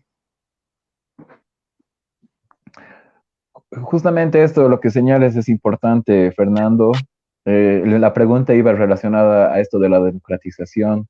¿Qué es lo que se considera más en cuanto a avance referido a este tema, a la democratización?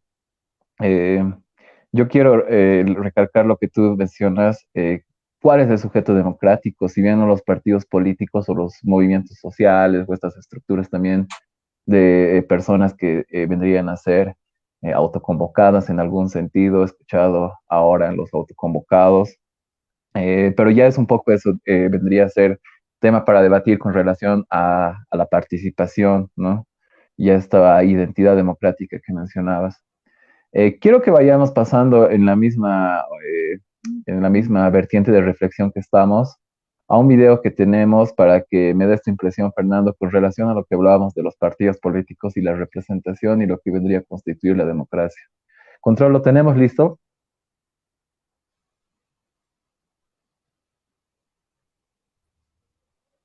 Gracias.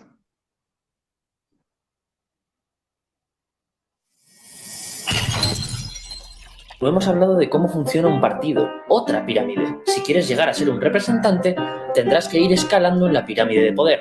¿Cómo se hace? No siempre como uno espera. Primero, diciendo que sí a todo. Luego, alianzas. Alianzas que luego puedes romper con alguna puntalada. Y cuando seas alguien, juega tus cartas de promesa. Diles que te acordarás de ellos cuando llegues arriba. Vale, ¿quiénes suelen llegar a la cima? Los más grises, la gente que está de acuerdo con todo el mundo. Los partidos son una máquina de seleccionar mediocres.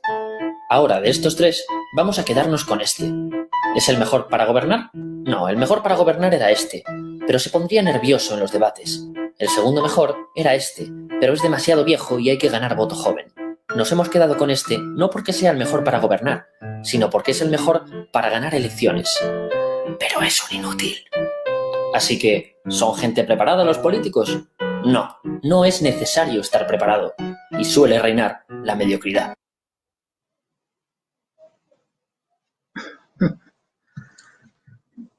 Ahí les daba un video que está en YouTube, lo vamos a pasar el link al final completo, pero es una reflexión más que todo que se hace de cómo se estructuran los partidos de forma interna. Al parecer, esto obedece también a ciertas estructuras verticales características de la modernidad y de Occidente, como mencionamos hace un momento. ¿Cómo tú ves esto de los partidos políticos dentro de nuestro contexto? ¿Es así? ¿Tú lo ves reflejado quizás, como menciona el video, Fernando? Ah, pues mira, o sea, en opinión del video te diría, no solo los partidos son así, ¿no? O sea, la dinámica de las estructuras de poder reproducen estas lógicas. O sea, si lo vemos desde el realismo político, todo espacio, o sea, todo espacio en el cual se disputa la relación mando-obediencia, va a estar o sea, es un juego en el cual no hay, o sea, es un juego, se han desencadenado los demonios, ¿no? Y por lo tanto es un juego en el cual no hay una línea que rija finalmente de manera, si se quiere, entre comillas, buena, esta lógica, ¿no? Entonces, yo diría, en términos de comentario general, no solo en los partidos sucede esto, ¿no? Sino en todas las estructuras, también en los sindicatos. Y por qué no también en las dinámicas de la democracia comunitaria, ¿no? Con todos sus matices, etcétera. Lo que hay que percibir es de que el poder siempre va a estar mediando las relaciones colectivas, ¿no? Eso en términos de opiniones así genéricas y que es para no caer en los esencialismos, ¿no? Es decir, bueno, los partidos y el liberalismo es esto, en cambio el comunitarismo es el espacio en el cual hay armonía y por lo tanto consenso y por lo tanto todos son buenas intenciones. No, o sea, eso sería mentirnos, ¿no? Claro, Y claro, ser, sí, y comparto ser, esa y reflexión. ser presa fácil de lo que se quiere hacer. Hay un ataque muy fuerte a las estructuras comunitarias y corporativas que hay un acoso fuerte actualmente, ¿no? Y mediático de llamarlo, son las estructuras corruptas, son las estructuras patrimoniales, o sea, todos los males están sintetizados ahora ahí, ¿no? Y no se dice nada de los partidos, y no se dice nada del comité cívico, o sea, todas las estructuras en las cuales hay una disputa en términos de recursos de mando y obediencia, son sujetos en los cuales va a disputarse, se va a desplegar la política como tal, ¿no? Y por lo tanto la lucha, la disputa, o esta lógica que es mi te siga amigo-enemigo, etcétera. ¿No? Con distintos grados y niveles y con distintas intensidades. Fernando, Eso por un lado, ¿no? Pero ya pensando en lo nuestro, en lo actual de los sistemas de partidos, yo diría es una lógica muy simple de ver la dinámica, la conflictividad, y la dinámica de lo político en el país, ¿no? O sea, no te digo que no son importantes, finalmente son importantes por la fuerza de ley que se le ha imprimido a la dinámica partidaria.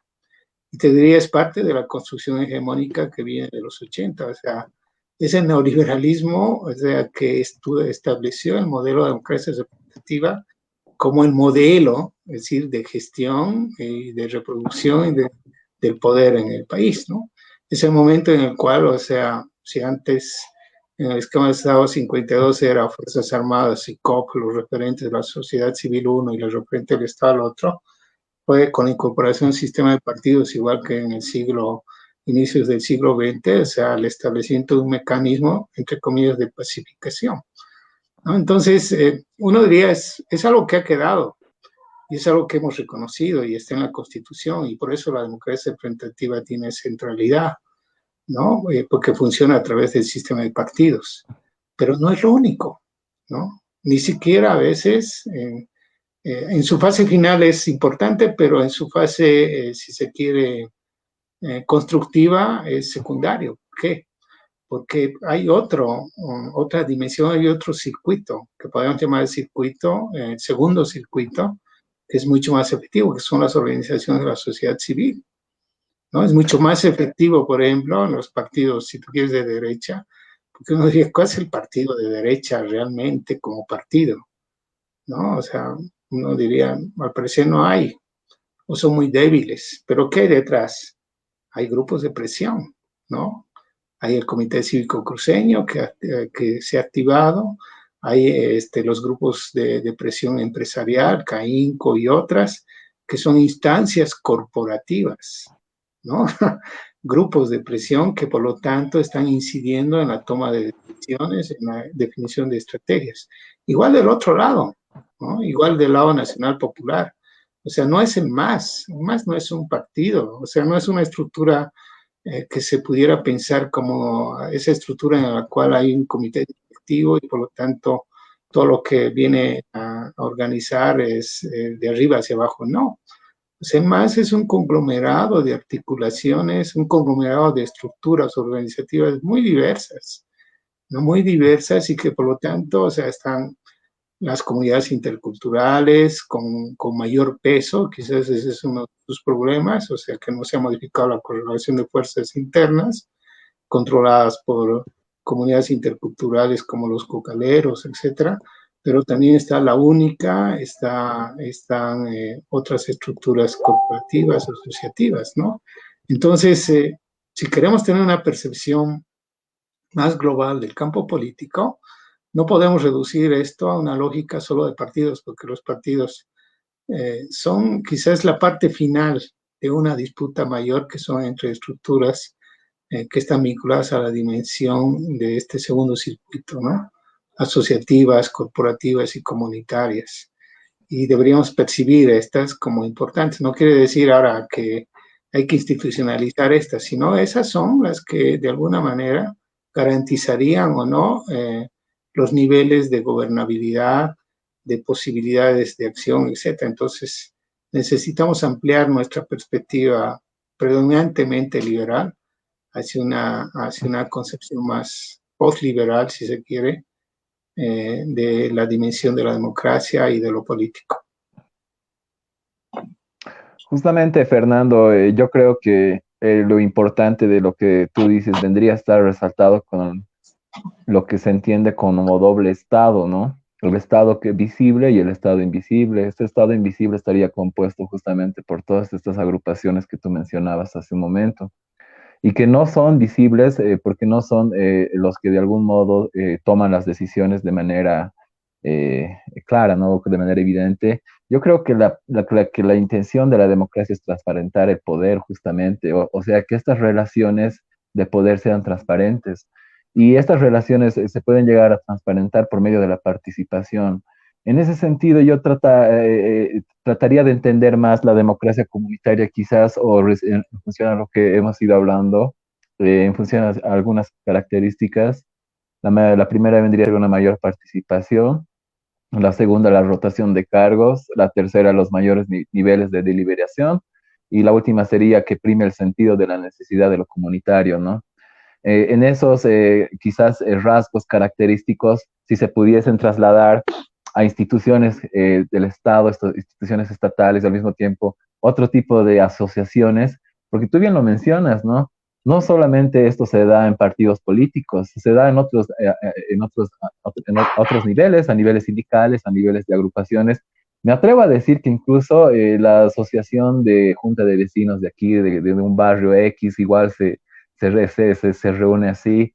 Pero esto es porque justamente nosotros entendemos la democracia como el eje articulador de estas formas de agrupación. Y esta democracia es la que nosotros entendemos como la democracia representativa, ¿no? Porque si te das cuenta, Borges decía también que la democracia es un abuso de la estadística, de que de algún modo, evidentemente, se puede dar mayor importancia, mayor relevancia a lo que vendría a ser la mayoría, pero aún quedan cosas sueltas, ¿no? En ese sentido, ¿cómo nosotros podemos llegar a cambiar estas instituciones, quizás a partir de la democracia comunitaria, que se abre como un espacio necesario para aquello? Un tema quizás para ir acabando, Fernando, esto de lo que vendría a ser, cómo han ido ostentando algunos diferentes grupos el discurso de la democracia, como, si se quiere, como discurso ideológico de vanguardia para que sus consignas tengan cierta legitimidad, ¿no? Me refiero al movimiento de los pititas de octubre del año pasado, quienes decían que se había vulnerado la democracia el 21 de febrero por esto de la repostulación de Evo Morales.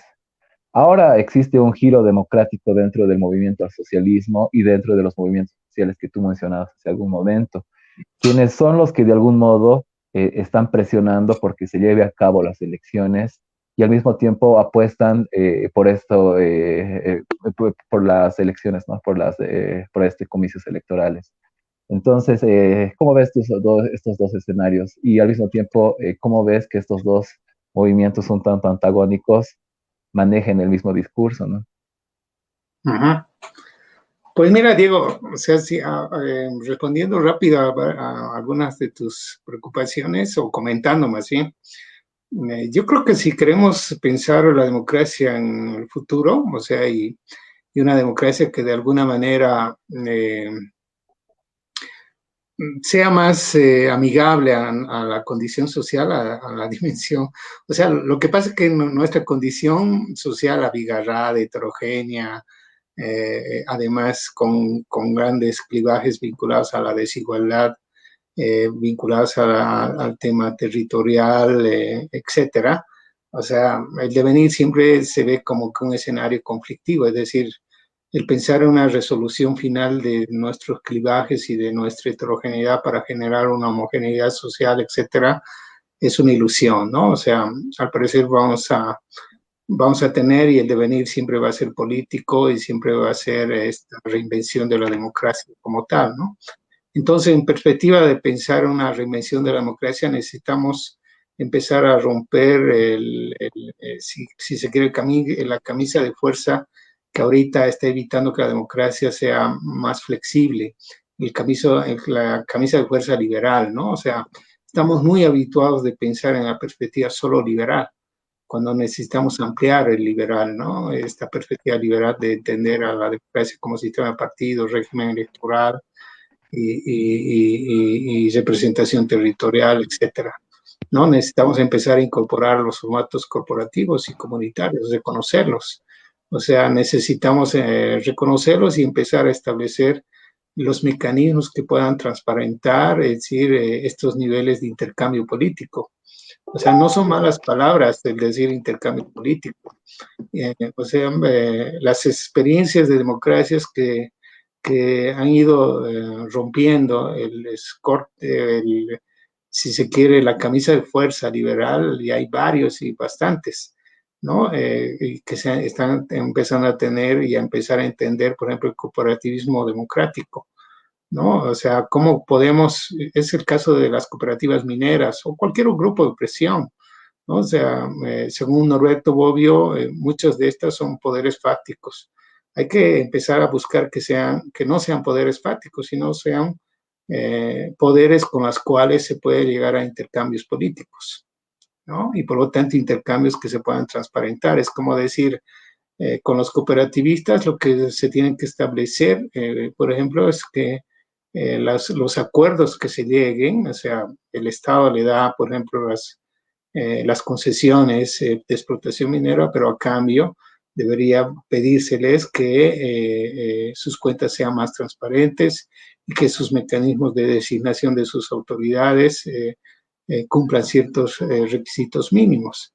Entonces vamos avanzando hacia un proceso, si se quiere, de atemperamiento de los poderes fácticos, pero también de sinceramiento entre lo que efectivamente somos con la forma estatal, ¿no? Y no sigamos solo la línea liberal que decía, bueno, todos que se conviertan ciudadanos y en buenas personas y que renuncien a hacer política o renuncien a sus prerrogativas, es decir, de poder. Entonces eso ha fracasado y creemos que hacia adelante por eso habría que pensar en un escenario más postliberal, ¿no? Entendiendo no por liberal el abandono del liberalismo del sistema de partidos, no, sino de incorporar suplementos que permitan, es decir, avanzar hacia una dinámica más acorde a nuestras pulsiones como estructura social, ¿no? Y en eso Bolivia necesita avanzar mucho. ¿Por qué? Porque en esta sociedad priman quizás muchísimo más que en otras las estructuras corporativas, ¿no? Respecto a tu segunda pregunta, ¿qué es lo qué disputa por la democracia aconteció y sigue permanente y que parece ser, yo diría, un mal debate, ¿no? Por ejemplo, o sea, creo yo que hasta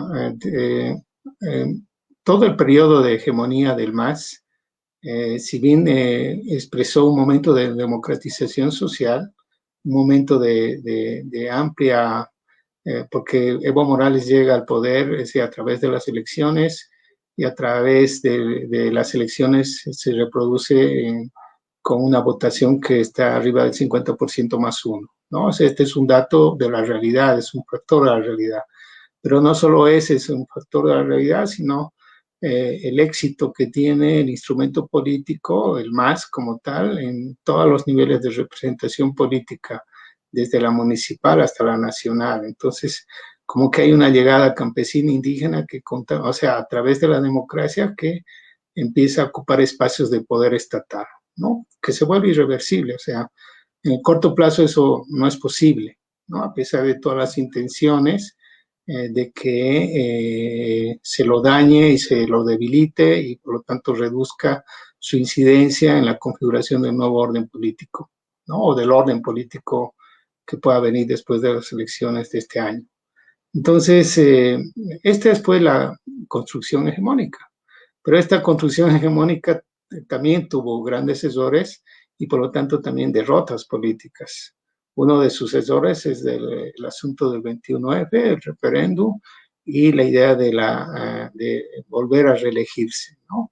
Entonces esto va a generar todo un movimiento de la sociedad, o sea, de sectores de la sociedad, no de toda la sociedad, sectores sobre todo urbanos, sectores de clase media, que se van a ver dañados y por lo tanto van a empezar a generar una nueva interpretación de la democracia.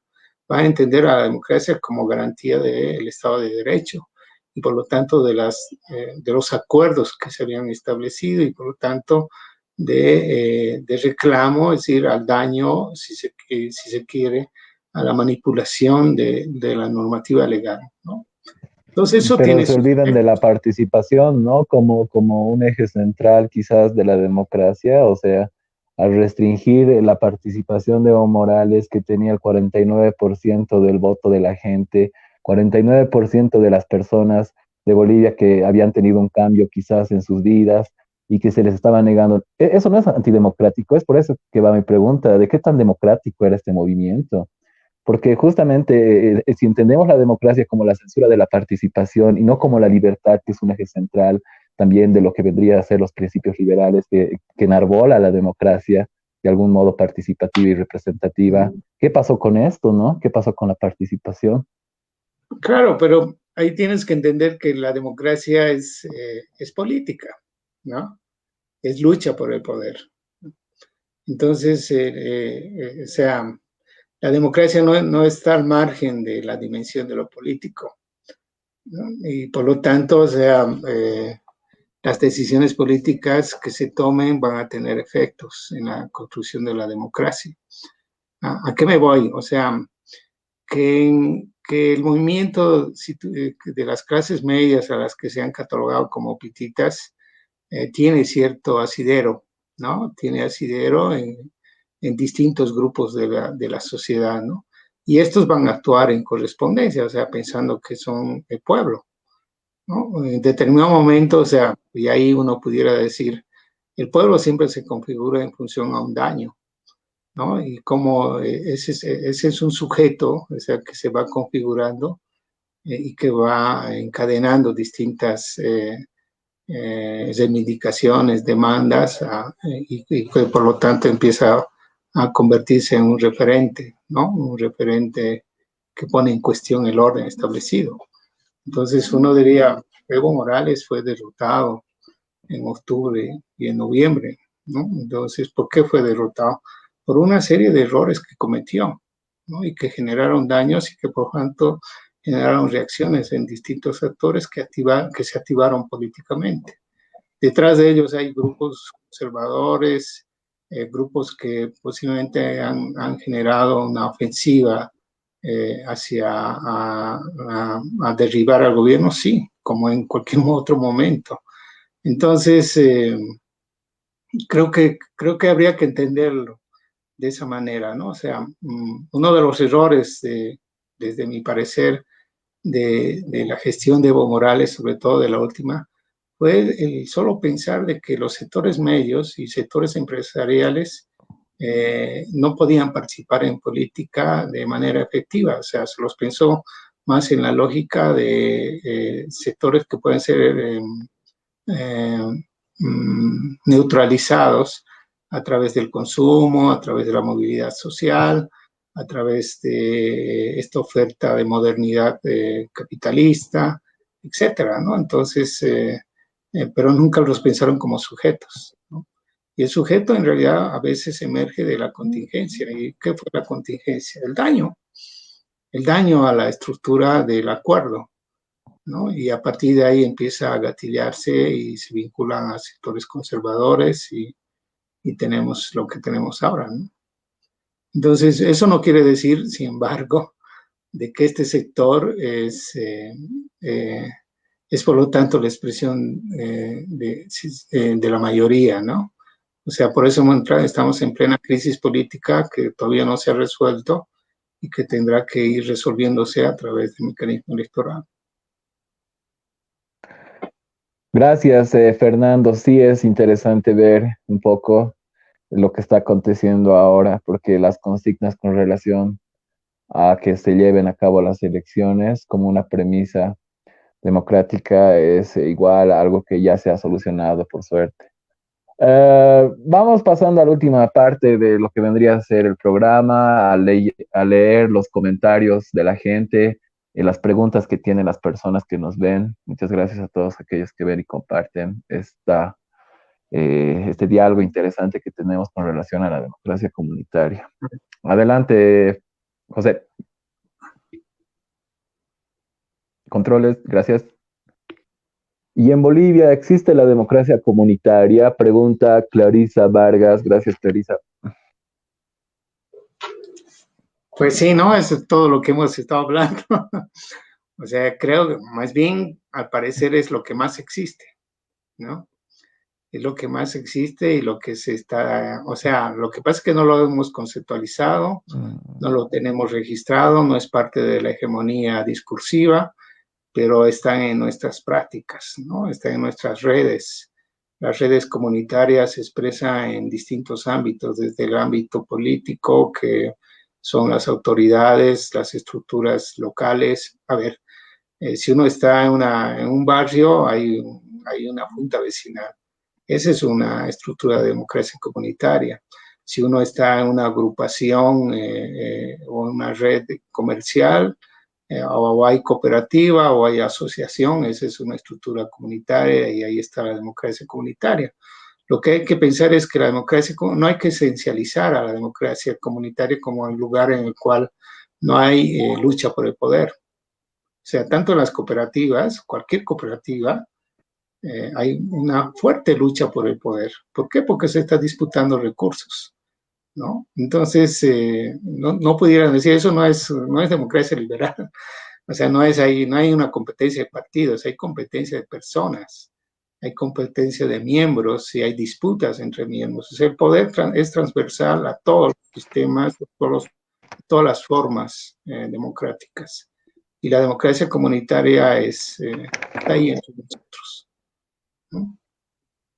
Gracias, Fernando. Ahí tenemos otra pregunta de Daisy Tapia. ¿Cuáles serían los ejes operativos para establecer una democracia comunitaria en un estado diverso, con diversas lógicas de vida, lo que tú mencionabas, Fernando?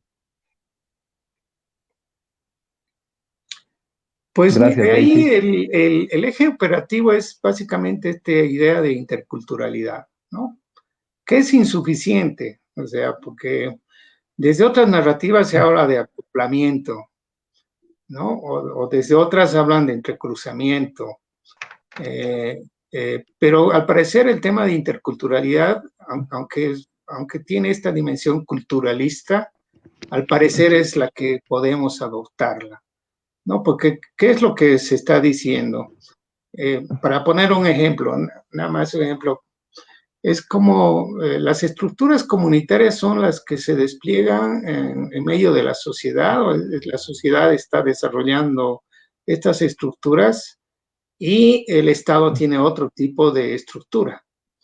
Entonces, ese encuentro, ese diálogo y esa disputa tendrá que generar una nueva institucionalidad, ¿no?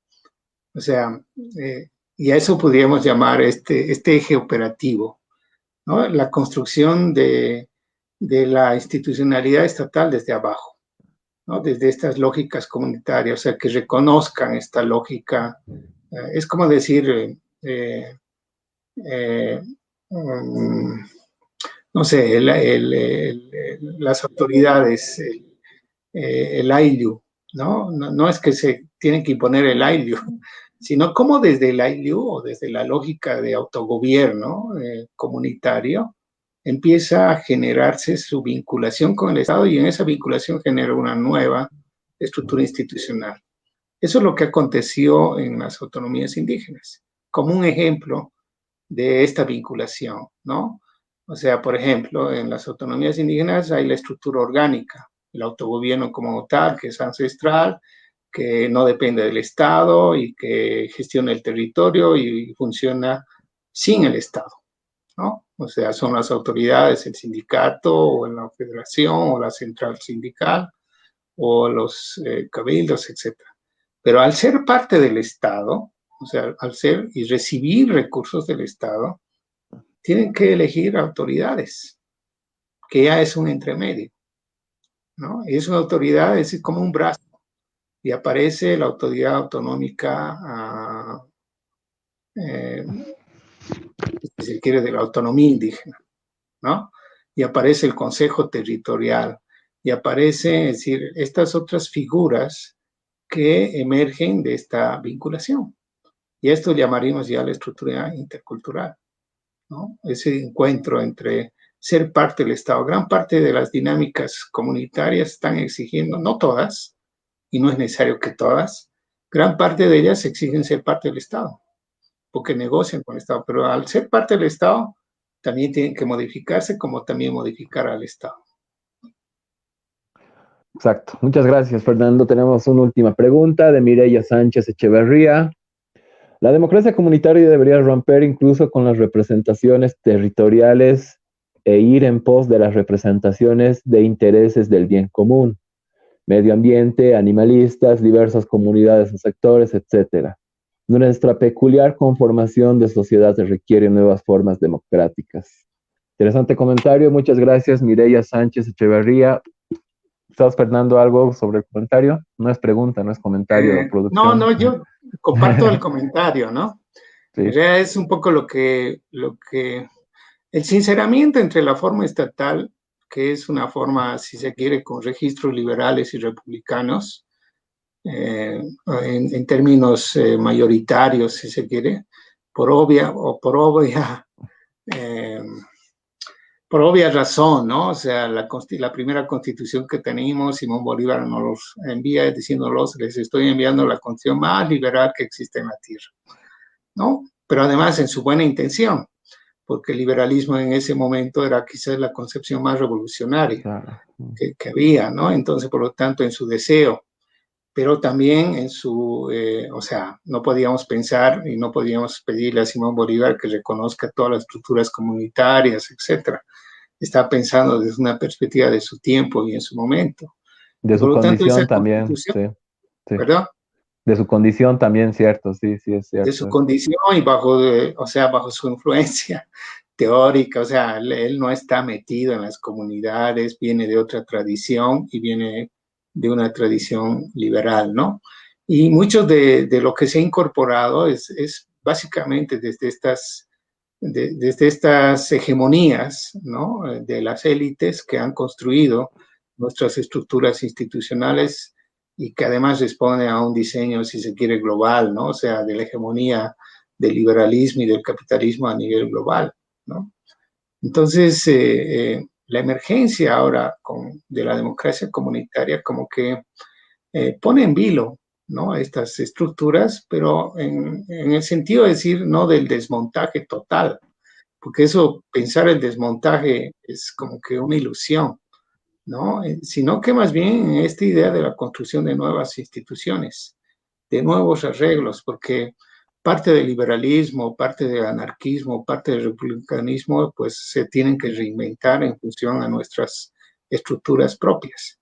Y ahí empiezan a aparecer con fuerza y uno diría, por ejemplo, la pandemia nos está obligando a repensar nuestros arreglos institucionales, ¿no? No solo la pandemia, sino también los registros anteriores, comunitarios, como por ejemplo, o sea, hay cierta fuerza, es decir, el Estado tiene que seguir siendo un factor central de la organización de la sociedad, ¿no?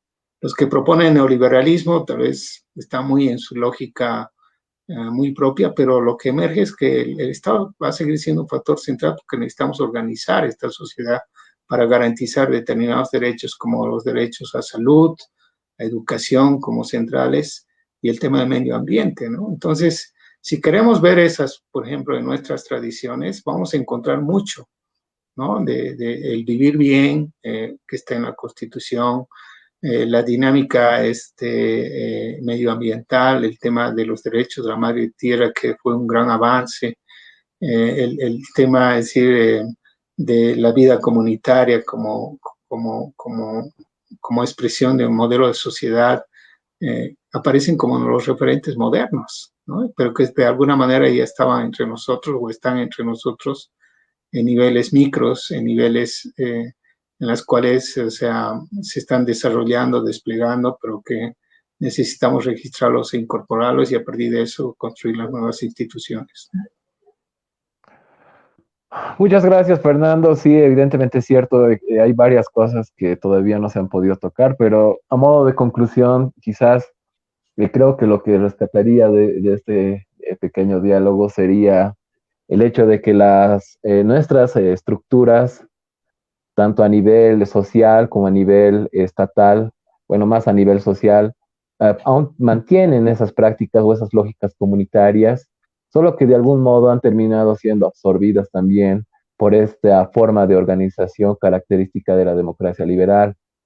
Hay que dar mayor prioridad a la rotación de cargos, a la mayor participación de los diferentes sectores y también impulsar mayores niveles de liberación. Me parece que eso vendría a ser también estar acorde a lo que vendría a ser la democracia comunitaria.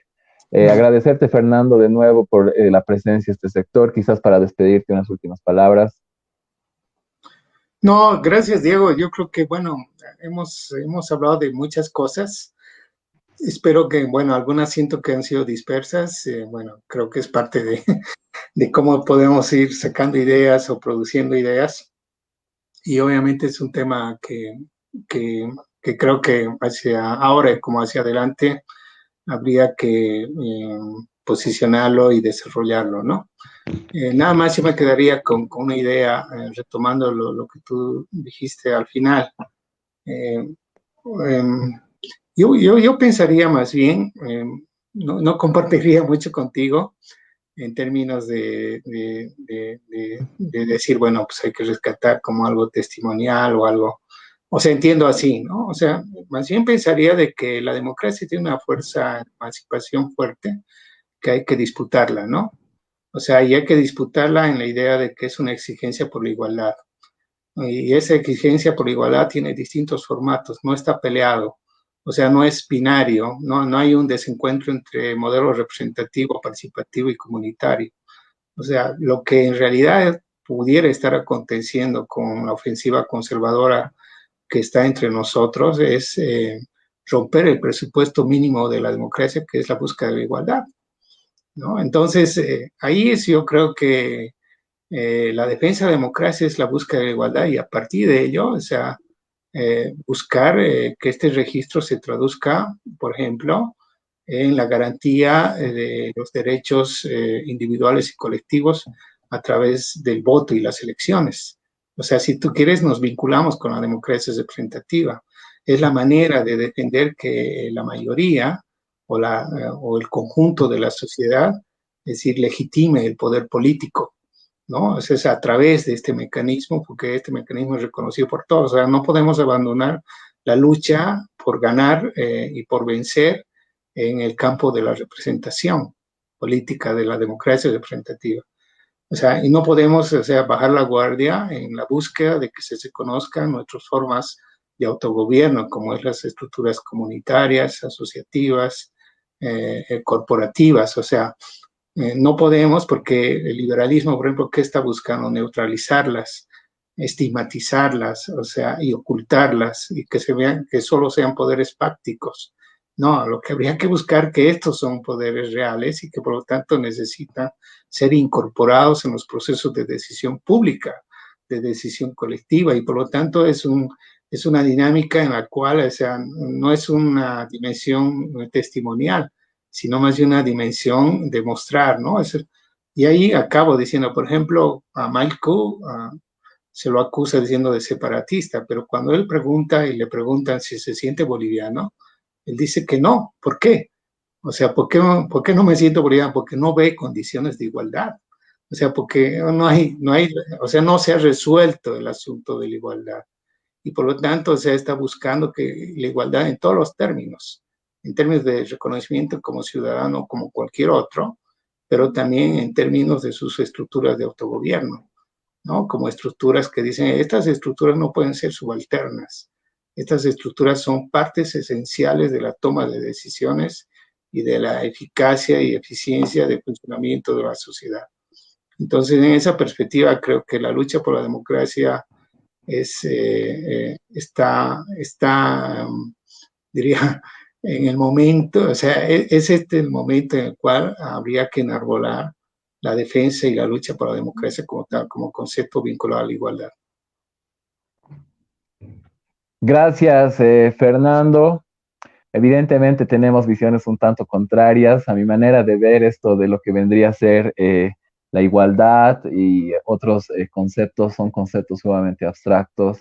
Ya lo mencionaba el pensador Karol Kosik con con la característica o el concepto de pseudoconcreciones. Igual, con anterioridad, George Berkeley y otros filósofos han analizado estos conceptos que terminan siendo demagógicos después o utilizados justamente para crear hegemonía y de algún modo terminan replicando formas de exclusión.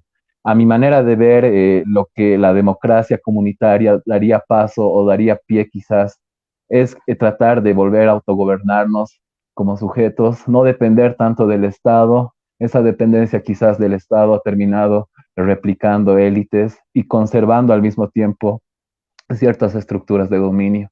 Entonces, hay muchas visiones, me parece que es lo interesante de la democracia en sí, de las visiones contrarias que se pueden llegar a generar con relación a un punto de vista determinado.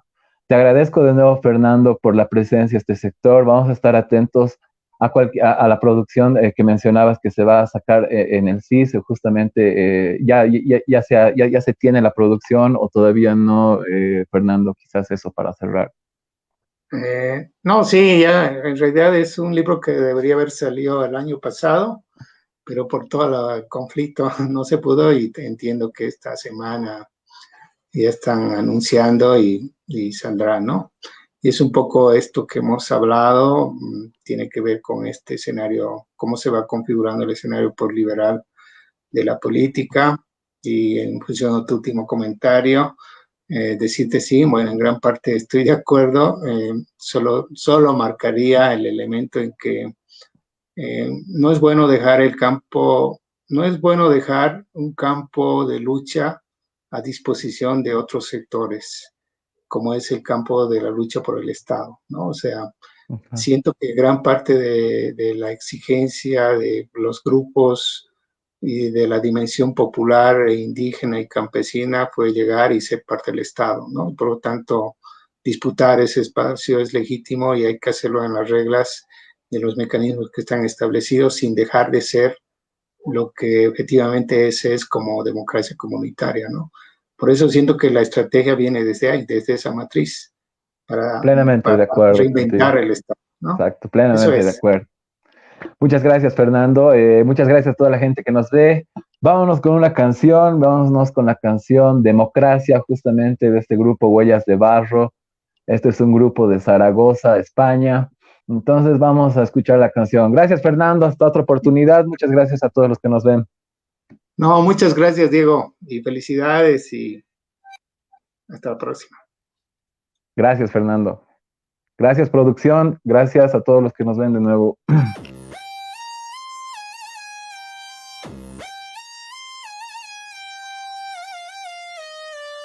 No sé en qué parte se perdió el poder para el pueblo, pero del griego hoy solo queda el acto de encularte. Un sistema hipotecado sirve de calmante y me niego al miedo idiota a cuestionar que con democracia se nos llena la boca, pero es alarde de orgullo y esperanza poca. Cuando tu padre te hable de transición le toca ver al cobarde que hoy se conforma con la falta de hambre y fardar de ropa. Ey, si el pueblo unido es poder, este bipartidismo separa en dos a un mismo ser. Tú no das tu opinión cuando votas, es al revés, tú votas esperando que represente la opinión que denotas. La paradoja es que lo máximo que podrás elegir es quien te toca las pelotas. Suelo ir más rápido, pero esta situación me pone tenso. Aso a fuego lento a esas lenguas déspotas. Desastres quedan en anécdotas, luego se nota el fuego que asoma fiero tras su juego y siento las mentiras que no nos engañan más. Empresas que gobiernan por detrás. Un voto no cambia una sociedad. No votes jamás por conformidad. Sus miras son sordas, sordidas, que buscan perpetuar su autoridad sin pintas en su realidad. Pues entonces no lo llames democracia. Pues entonces no lo llames democracia. Lo importante es tener poder sobre el pueblo, pues el dinero hoy solo es un veneno para darte. El valor de tu casa es una cifra que no existe, pero que pagaste para enriquecer a aquel que hoy es tu lastre. No se hipotecan cosas, son personas. Tu casa no es tu casa, es una cárcel. Tu curro son las horas de la condena. Si la colmena está llena, pues la reina es plena. Pagar su buena vida